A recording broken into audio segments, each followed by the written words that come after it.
it's me, Anisa. Welcome to the second episode of the Pan Asian Show. You guys know my co-host already, Jcool. And our guest today is Silvia from the Netherlands. Hey, Hi. Silvia. We used to be classmates in our bachelor studies. We've known each other for like 4 years already. Yeah, I think we've known each other pretty long actually. Now I think about it.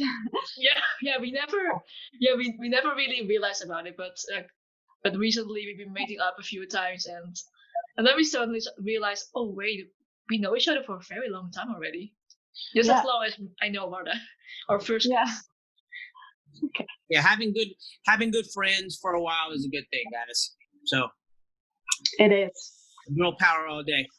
Oh, how is it? How are the summer holidays going? Actually I'm still working. I just got a new job in the beginning of June. So tomorrow is my last day of work, and after that I'm free for 2 weeks. Nice. So that's nice. Yeah. Anisa said that you were on a holiday this past weekend. Where did you go? Well, I'm actually going to France. Ooh. On Thursday, if that's still possible because of the whole coronavirus situation. So I'm hoping that we can still go. And then we go for 7 days. We will stay there on like campsites with our like tent and stuff. So that will be fun. Are you a little concerned about the travel during this pandemic? Yeah, definitely. In the beginning, I was like very scared. I was like mad at my friends that they still were seeing their boyfriends and stuff because I was so scared that everyone was getting the coronavirus.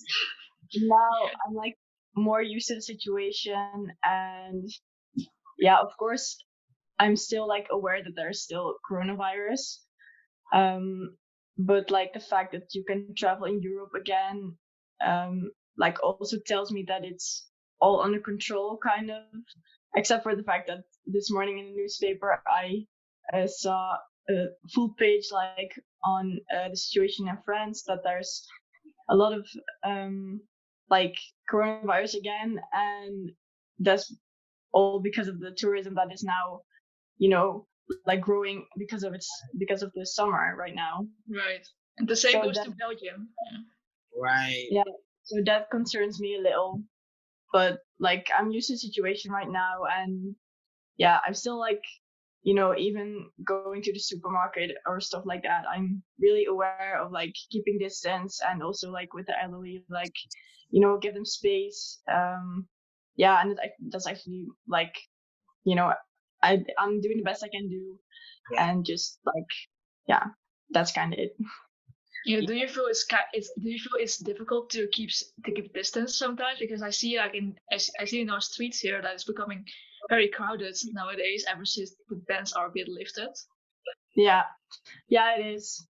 You definitely have to think about going, like grocery shopping or whatever, at what time and what day you want to do that, because, like in the afternoon it's just like crowded streets, and like it's also just in like clothing stores, and like people don't even care, when you walk down like the mall and stuff, like you wouldn't even think, if you look like from above, like there's no coronavirus, but like, if you think about it, it's really crazy that, in the hospitals, like there's been a very hectic period because it was so like busy, and people were getting sick, and like people were dying because of the coronavirus. And now, if you look down the street and there's so many people, and you think, what the actual fuck is going on? So that's really crazy to me, that like it really depends on where you are at the moment, because you can be at the mall and it's like nothing's going on in the world, but then you look at the newspaper and there's like a whole article about the situation in the US, and now because of the whole tourism thing, like countries are being closed again for tourists, because like coronavirus is still under all of us. So yeah, that really depends on where you are, on how the situation is to me. Yeah, because California, we're going through our second lockdown, our second one. Like everyone should have just buckled down, and we would have been like where New Zealand is. But I think clearly the world is going through something serious, and we have to take this thing serious because you know what sucks is there are coronavirus parties, like hoping like only in America can you have a coronavirus party. And Well, it happens in the Netherlands too. yeah, oh really? Seriously? Yeah. People are just dumb. Like the people like under 18, especially, they don't even have to keep distance because they're so young, and that apparently it is proven that the coronavirus is not like that contagious. Okay. Anyways, Let's jump on a little brighter. Yeah, we'll talk about it. Bless you, baby. So why are we here, Anisa? What is episode 2 all about? Yeah, we'll talk about coronavirus later on, but today's episode is a bit brighter than the previous episode. It's about pop culture. Sylvia and I met up recently. Found out that she started listening to Blackpink. That K-pop stuff, huh? You asked me, and I was like really thinking about it because I could not remember. I discover new music like all the time because I'm like such a music junkie. So I was thinking about it, and I think the first time that I saw like anything K-pop related was obviously when Psy had the Gangnam Style hit, you know. Oh yeah. So huge here in the Netherlands. So I knew it from that, but at the beginning I didn't know that that song was even K-pop. So I think when I got to know Blackpink was from Twitter. I saw a video of Lisa dancing to the Swallow song from Jason Derulo, yeah. And like that clip kept coming up on my Twitter timeline, and I was like, who is this chick, And I also, yeah, who is she? I want to know her. So when I was younger, I used to like go to my dance classes. So I also really like dancing and singing and stuff, and I play the piano as well. So I'm really into music. Awesome. So I was like, who is she? Like, I want to know her. Like, what is she all about? So then I realized that she was Lisa from Blackpink, and then I started listening to like the Blackpink songs, and I think "Kill This Love" like just came out or was their latest song.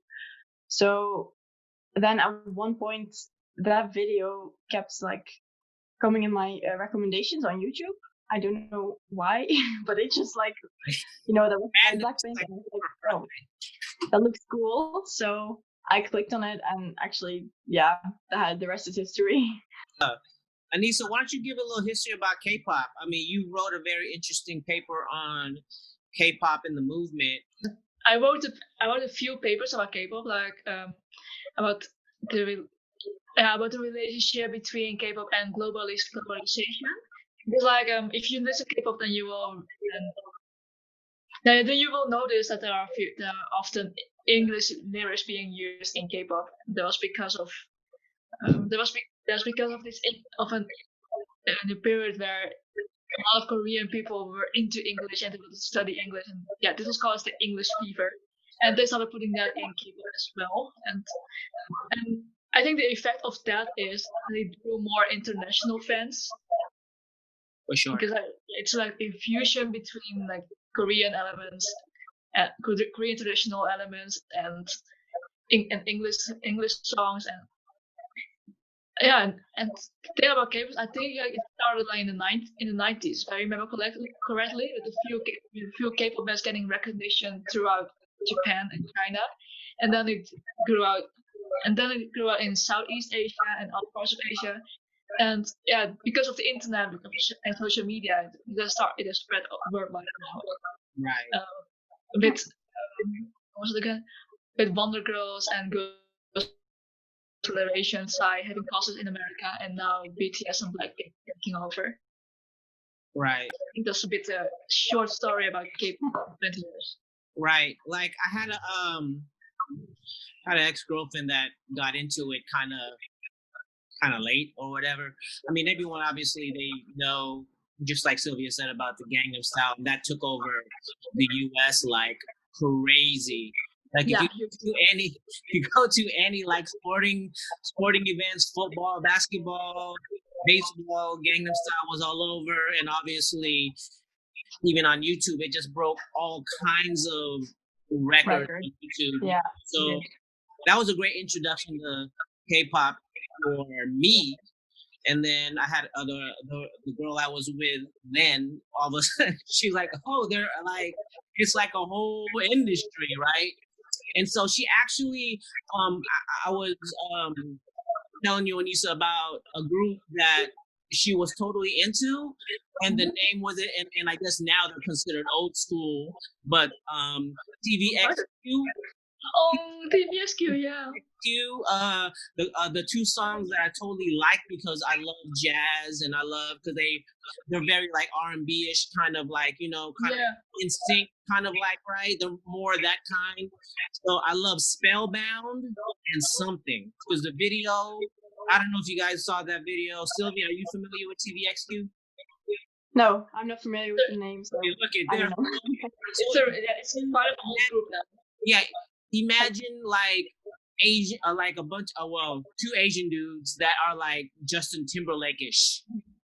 Yeah, Wow. I used to be Fresh. I used to be a huge TVSQ fan. They were first 5, but then gigantic lawsuit came, and then they split to 2. And I used to love the music so much. Like when I first discovered K-pop, which was 8 years ago, they were one of the I knew, and I absolutely love Purple Line. You should know that.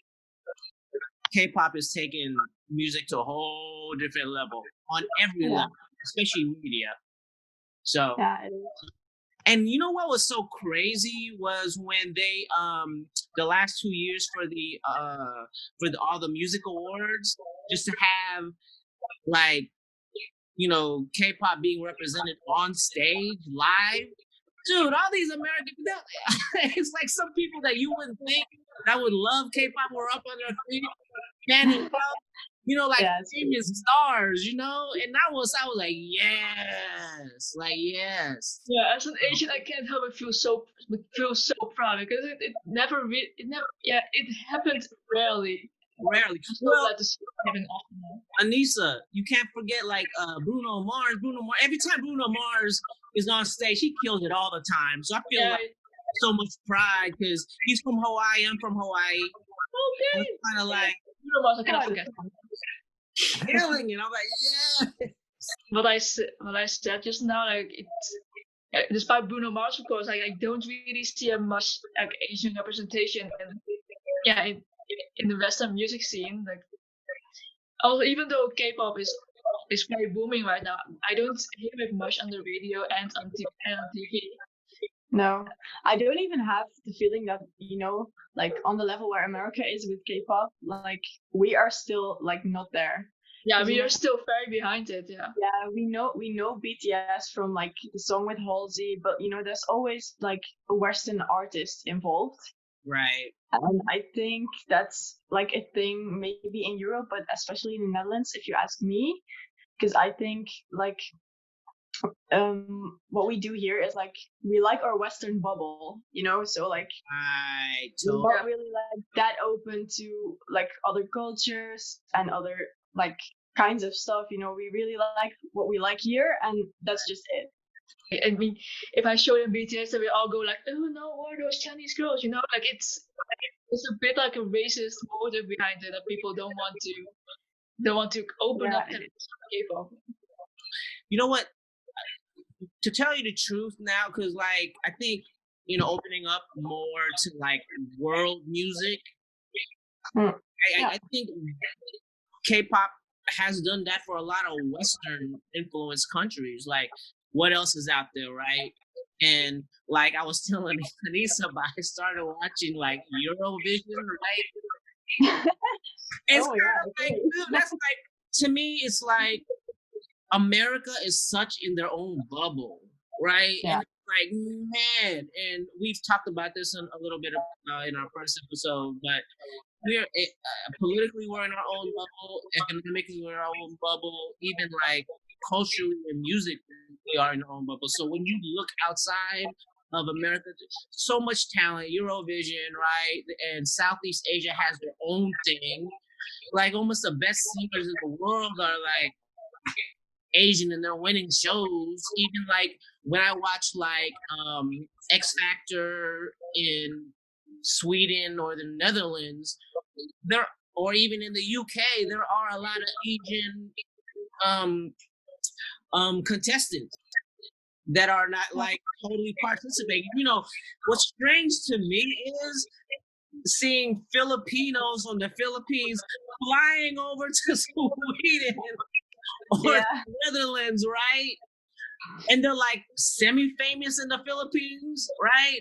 But like it's kind of almost like, I don't want to say government like supported, but Philippines are like supporting all their talents to other countries to try to win like shows, man. You know what I mean? That's kind of cool. You know, since this is an Asian show, and Sylvia, thank you for participating in our show. But it's kind of like you know, in a lot of ways, I think we're making a lot of strides in a lot of the things that Asian people didn't think that they could even make a dent in particular music. You know what I mean? That's to a worldwide audience. People don't even look at Bruno Mars as being Asian. You know what I mean? And that's good. It's so amazing. I also forgot that he's Filipino. The talent is like so astronomical. BTS and all these K-pop, they don't.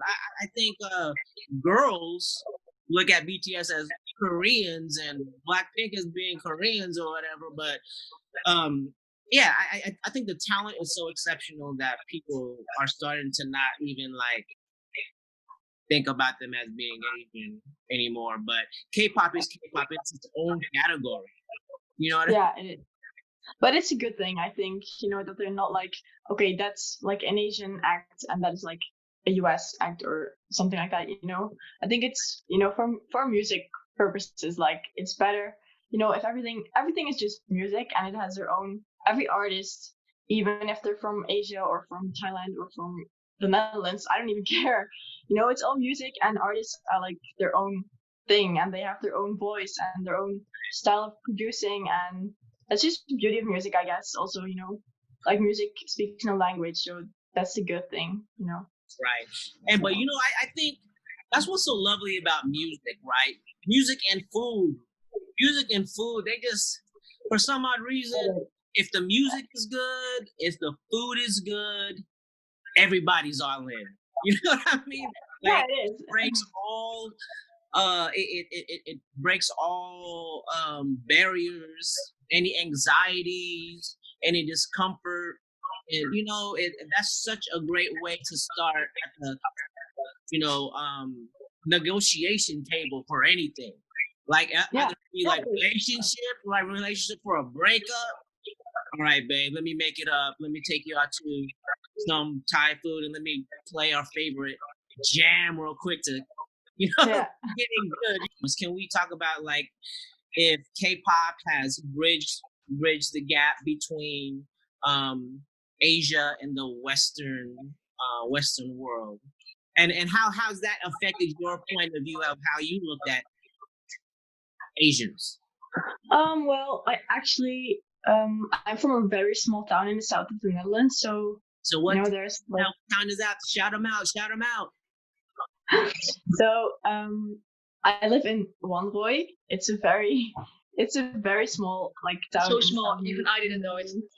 Yeah, it's really like a hole in the earth. So I don't care. But you know, there's like only like Dutch or white people here. Like that's just a fact.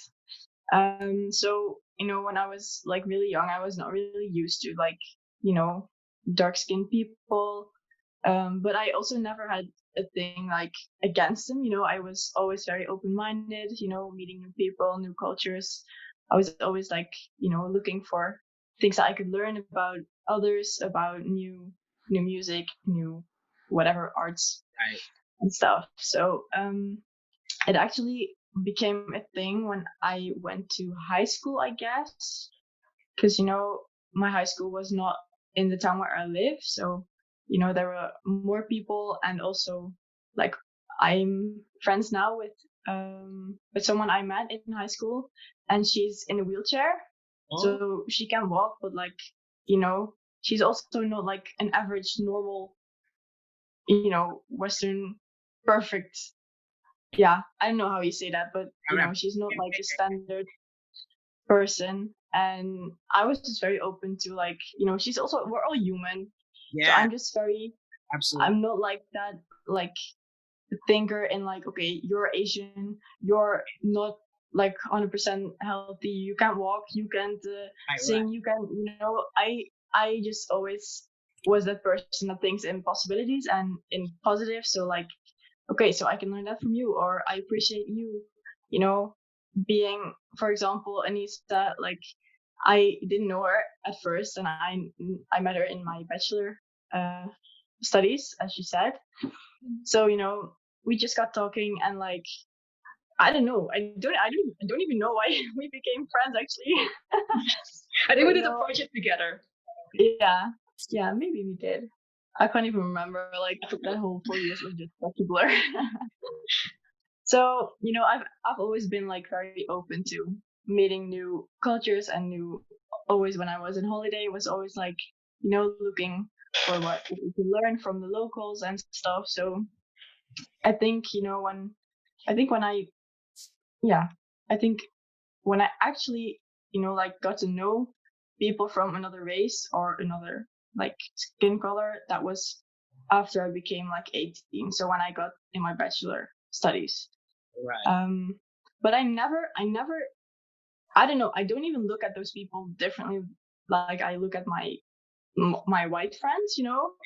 So yeah, for me personally, it was never really a thing like, okay, I need something to speak to them about so I can have a conversation. That was never a point for me. But maybe I can imagine if you're like, you know, also from a very small town and you're like a bit shy about, ooh, I don't know, you know, those um those other people that look different than me.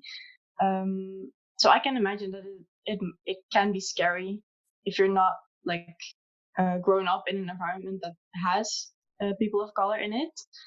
So I think music can, at that moment, music can be a big, like, you know, how do you say it in English? Oh my god, A bridge maybe maybe a good with a bridge a gap.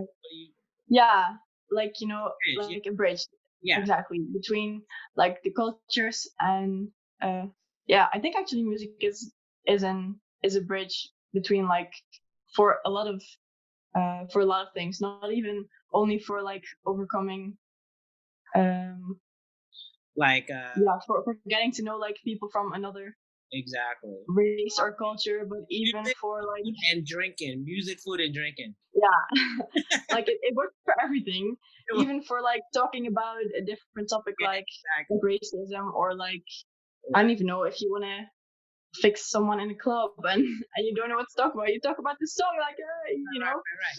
So, Yeah, because I truly think, like, again, like, you're probably from a part of the country that doesn't have history of a lot of some of the other European countries had with like slavery and so maybe yeah, like migration, right? But I think you guys being in Europe, I mean, the whole thing between, you know, because the countries are so close and you guys can catch a train for a lot of the countries, right?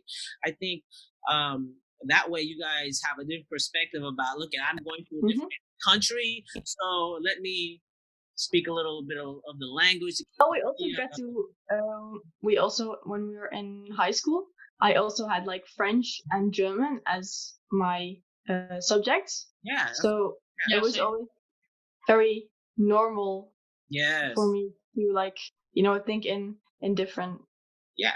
in a different language, and even English, you know. I'm also like kind of comfortable talking English, even though I'm from like the smallest town in the Netherlands. Your English So is, that's something. both of Yeah. your Englishes are really good. I mean, I don't know what you guys. Thank you. Thank you. Yeah. It's because of music. I learn more from music from One Direction and Justin Bieber than my school ever taught I me. mean, same, honestly, same. And I also, because I go to a lot of concerts, I also met like a few like international friends on like Twitter and stuff. So that's also why I talk a lot of English like in my normal life. So maybe, yeah, that's also a thing. But I kind of wish It that helps me being America. comfortable. Yeah, because you know what? I kind of wish that America would do the same thing and treat every state. There's 50 states in this country, right? Which is almost like saying in Europe, there's how many countries in Europe, right? Clumped up together. Like I wish. I mean, the US is like crazy big. Yeah. I mean, but US is the continent itself. Like California can be seen as one country. Yeah, but our approach and our perspective of how we treat our neighboring state, we don't treat it like how you guys treat neighboring countries. You know, like in each state. That's actually a really good thing. I never thought about that. I mean, look. In each state, there's different cultures. They speak English with a different twang. You know what I mean? Yeah. They have different food cultures, and and they have different. And we don't. I think that's what we are. Not only stuck in our own country bubble, but we're stuck in our own state bubble. There are some people that has never traveled out of California. You know what I'm saying? Like, oh my God, anyway, so that's why I think what's so great about like European and even like Asian cultures, because a lot of Asian cultures are like countries are close together. They take a train, they fly too. Yeah. I think the perspective of travel outside the United States is totally cool.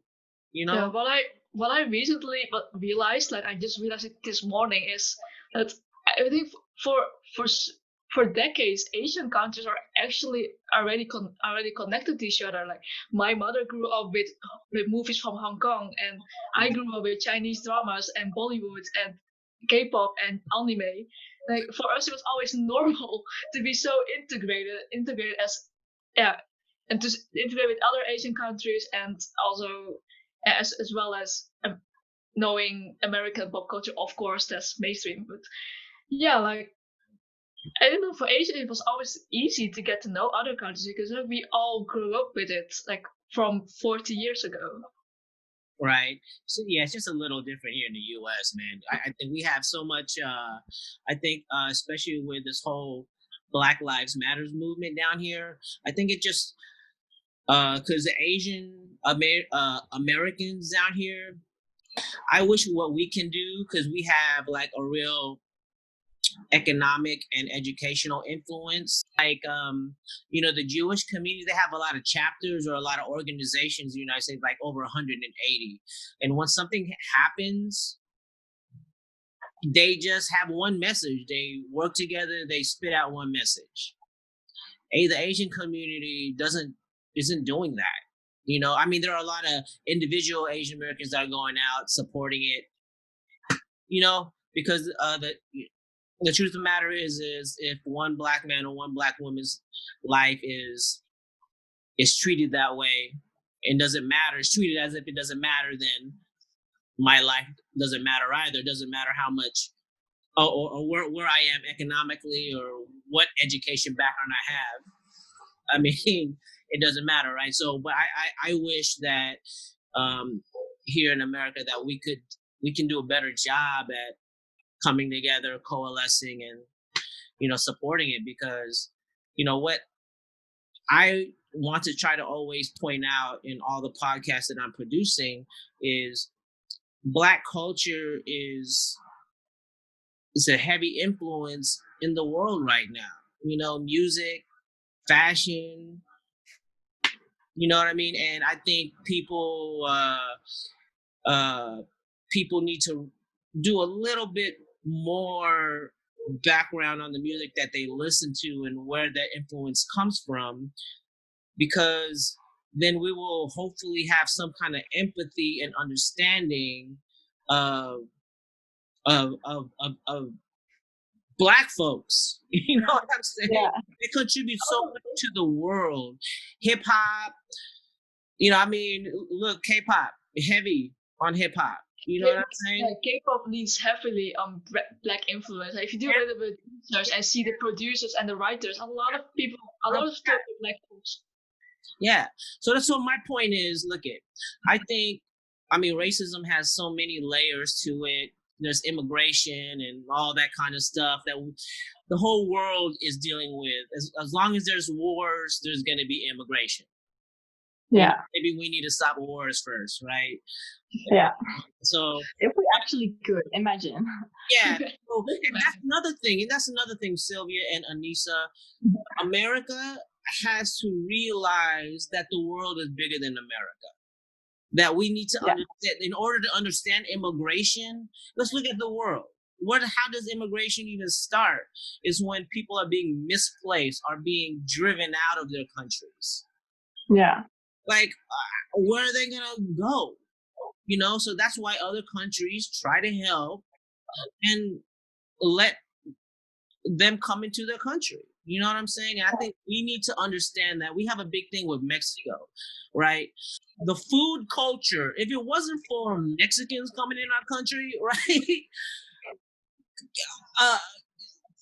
The US would be so boring. As far as like food culture and music. I mean, you know, like, shut up. Like, they contribute so much.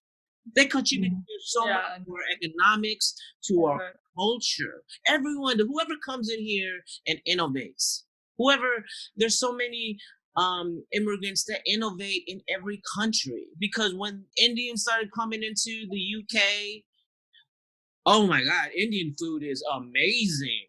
Oh, it's been amazing for centuries. You know what I'm saying? Yeah. You know what I mean? So anyways, that just kind of tells you where I am with immigration and immigrants. But going back to K-pop and the influence. So did K-pop kind of also, I mean, did you, besides Blackpink, there are women, right? But I think Asian women are almost like a fetish in a lot of non-Asian men's eyes, right? Yeah. Kind of a fetish, right? They're kind of a fetish. I don't want to say that. That's not a good thing to say, but to tell you the truth, you're not wrong. So yeah, it's kind of a fetish. But does it change the way other non-Asian women look at Asian men? So let's have that kind of conversation, ladies. And be honest. I think not exactly like men, but like, you know, just the Asian culture in general. I think at first I was aware, you know, that it's different than the Western and Dutch things that I know already.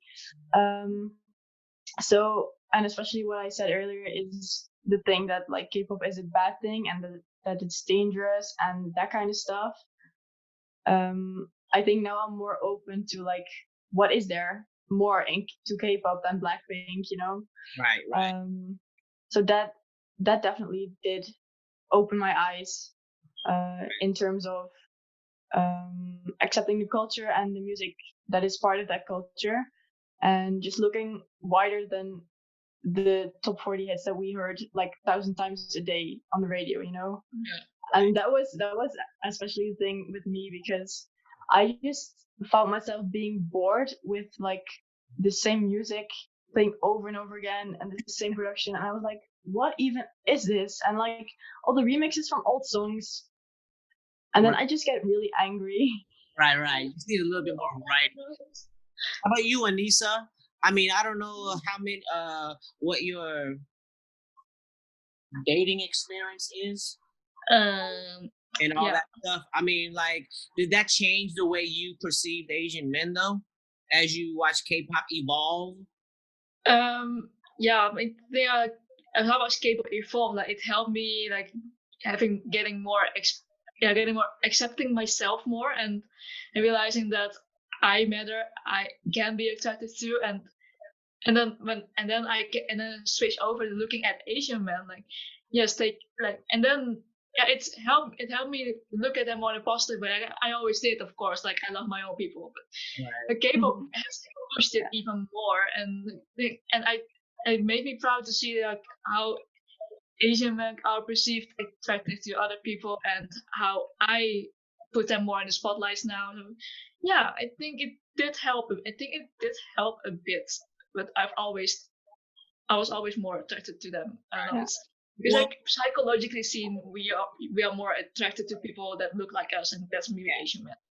I think psychologically it just makes a big difference. Just to see an Asian dude be so dapper and fresh, that can dance. You know, Yeah. that does. I mean, that's very Using different. In our Western culture, we never see like a solo male act like dancing and like, you know, wearing all the jewelry and earrings and like the Although Asian culture. Backstreet Boys and NSYNC though, Backstreet Boys. Yeah, I mean they are, but like that was before my time, you know. Oh, wait, that just tells you. Wow, I am way old. I'm sorry. I Guys. know, There's an age gap. I know There's an Backstreet Boys. age I know gap. NSYNC. Okay, No, go. I love Backstreet Boys. I mean, they're my favorite. Like, you know, Right. in Holland we have this thing called Foute Uur, and it's actually, you know, like crazy hour, you know. So they have this thing between 9 and 10 on the radio. They play like all the oldies and goldies hits, Oh, and there's always like a lot of Backstreet Boys and NSYNC stuff in there. And I turn the radio like really loud if they play. Right. So it Right. was not an insult at any means. Right. But I mean, like I didn't really like I didn't really realize that they were like such a thing because I was like too young then. So Right. you know, that's why I say it was before my time. Right. So Anyway, what was I Right. saying? you were saying that About the stylishness and like the sense of fashion and like Yeah. the choreography that like male K-pop artists have. And Yeah, I don't really see that like, you know, for example, I'm a big fan of Shawn Mendes. I mean, no offense. Shawn but, Mendes is the man. Yeah. And that's for the he's just- he's Latinos out shit. there. I mean, Yeah, that's like, for he's the so Latinos out talented. there. You know what I mean? Lay, Johnny Shake, he's Chinese. Lay, when he came out with his first song, Honey, Yeah, I love that Yeah. song. that killed it. That video and that song is, first of all, have you heard that song yet, Sylvia? I didn't know. Honey I, by Lay. Sure. The video is very sexualized, right? So there's this thing on YouTube where, you know, everyone reacts to videos, right? Oh, yeah. Reacts to videos, right? Reaction to his videos are always so amazing. Dude, so the thing is like just seeing non-Asian women react to him, like, and they're like, just to see how they're even surprised, like, oh, why do I find myself attracted to this dude? You know? Yeah. That's one thing that I talked with Anisa about, is that the new Blackpink song, the How You Like That. And I was like, okay, I think it was like 24 hours old, even like that this. video. Yes. Yeah, and I was like, oh, it has that many million views already. And she was like, yeah, that's normal for Blackpink. And I was like, why don't they even mention that on Dutch radio? Like, you know, they're always talking about Ariana Grande, Justin Bieber, like crashing YouTube records. And then I was like, why don't they even mention Blackpink? Like, they're like 6 times bigger than the numbers that Justin Bieber and Ariana Grande like Yeah, but have. yes, So I Blackpink was like a bit mind blown, like why? That's the music industry. Yeah, why do we That's the talk about music it? industry, Sylvia. You know, that's what my whole point is. Like, you know, music industry has a lot to do with that, right? But you know what? K-pop doesn't care because the numbers show up. All the fans keep buying their music. They all, like when BTS came to the US to do their tour, that whole year, just to see the fanfare. I mean, literally, it was a fanfare. You know what I'm like? Yeah. Dude, are we in Korea right now? You know what I'm saying? So Yeah. it's so Crazy. exciting because, again, seeing like non-Asian people, in particular, like women, like just go crazy for these Korean dudes. You know, raise the stocks to all Korean Americans, man. You know what I'm saying? All Korean American dudes, they are like the in style now. I'm like, oh man, I sent both of you guys a link about CNN talking about Sweden, and obviously they're taking on the coronavirus different than the Netherlands. And let's talk about what is new today in Sweden and what's new today in the Netherlands with the coronavirus. Updates, please.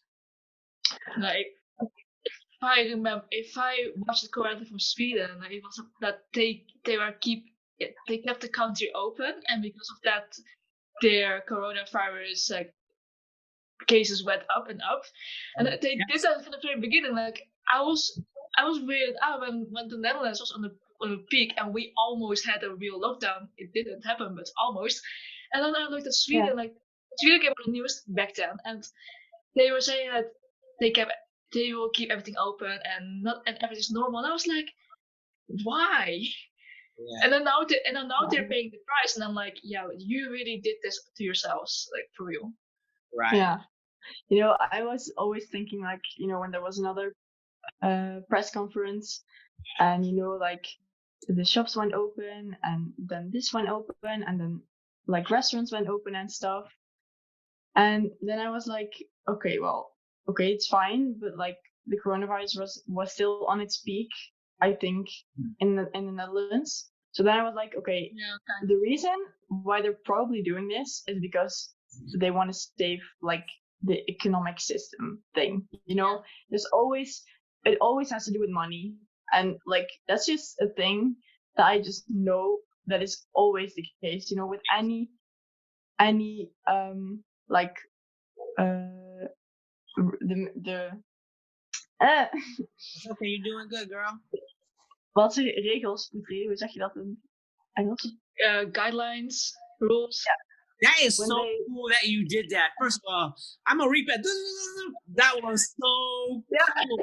I love that. I love that. Okay, getting back on what you're saying. Guidelines. When the Dutch government is making like guidelines about like, okay, you can do this again. You have to wear like like the thing in stores and stuff. And like it's always like, okay, that's allowed again. And then immediately I was like, okay, first of all, that's not going to be safe. And second of all, it always has to do with money. Like always. And I'm like, okay, well, fine. I get that, when the economy is like going really, really, really gonna crash, then okay, I guess, if you want to not do that, I guess maybe they had a point. But at some point I was like, okay, that's just because you want to save money. That's not because it's safer for your people here, Right. And then at some point I was just like really concerned about, also about my friends, and like I have friends working in hospitals and stuff. So I was like, okay, that's kind of running crazy over there, Yeah. So it's always a bit like of two sides, So at some point I was like, okay, I get, as Anisa said already, like there was not a full lockdown here, but there were like really strict guidelines. You guys got guidelines, and you guys had participation in that. I think what happened was, like, Sweden is a small country population wise, right? So if they shut down, it is going to be hard economically, right? But everyone has to suffer through that. But then the thing is if everybody gets sick, they don't have to necessarily be in the hospital sick, but just be sick. They're gonna have to be quarantined anyways, and the economic is gonna be affected because there's not enough people working, there's not enough people buying because they're home quarantined. You know what I mean? Yeah. I know when you're a government official, and that's a tough decision to make, because I'm having here. There's so much lack of leadership in the White House right now. It's if there are guidelines, our president in the White House is like a contrarian. No, I don't believe that. We don't need that. I'm like, dude, you're not even a doctor. Yeah. You know what I'm saying? Let's talk about both of you guys real quick in the last 4 minutes. Okay. Yeah. What Jcool said. I hope that we could. Yeah, I hope that we could stay in touch for a long time. And I mean, I think it's so crazy that Silvia and I are still in contact even after graduating. Yeah, because I think we didn't even talk that much for a year, because it's been a year since I graduated almost, and for you it has been more than a year already. So I don't even know how that came about. Like we just started talking again or something, like in the Instagram DM or anything like that. Yeah, I think it's because because we have like lots of things in common. Like we both share passion for music. And now we're also both Blackpink fans. So you sent me videos of Blackpink choreos and Jenny's outfits. Yeah, I did. And then you were like, Oh, okay. Welcome to the K-pop world. Yeah. So that's when we reconnected again, I guess. Yeah, I guess. Yeah, and as you said, we have a lot of things in common, and our minds really think alike, I guess. Like we see things a bit like from the same perspective. So I think that's also really good to have in a friendship, that you have someone who understands you and who respects, even if we think differently, like we understand where we both come from. So That's really important. Really important. yeah, I think that's really beautiful in our friendship. Yeah, Yeah. I do. Yeah, and you know what? I think this is amazing because I have a lot of relationships like what you guys have with other ethnicities. I have a man, and I think the beautiful thing is sharing cultures. Yeah. So I mean, I think sometimes being different, not sometimes, it is good to be different. Because the media says a lot of things, and I've recently realized that the news like items are really framed here in Holland, but also like in Western culture, like in general, I guess. So it's good to have like a close friend, to talk about topics that really matter, and like how they actually view it. Like look past what the media says, so that you can like check yourself constantly on like, am I being educated in a good way, or am I just like taking stuff from a TV item that I don't even know where the information comes from, So I think that's very like valuable to me as a person, to know someone that I'm like, that I'm friends with someone that can help me educate myself on things that really matter, and like outside the big mass media that we usually like get our information from. And I definitely agree with what Sylvia said. Like, and that and also as a POC myself, like it's we shouldn't assume that we know everything, because like we are like, we shouldn't victimize ourselves. That's what I'm saying. So like we should also be friends with other POC, with Latinos, with blacks, and because like there's a lot of problem within POCs ourselves. Like Asians are, there's the anti-blackness in Asians is tremendous. And so yeah, we should also check ourselves. Of course, we are not always right. So that's what I want. That's what I want to say. That's what I want to add.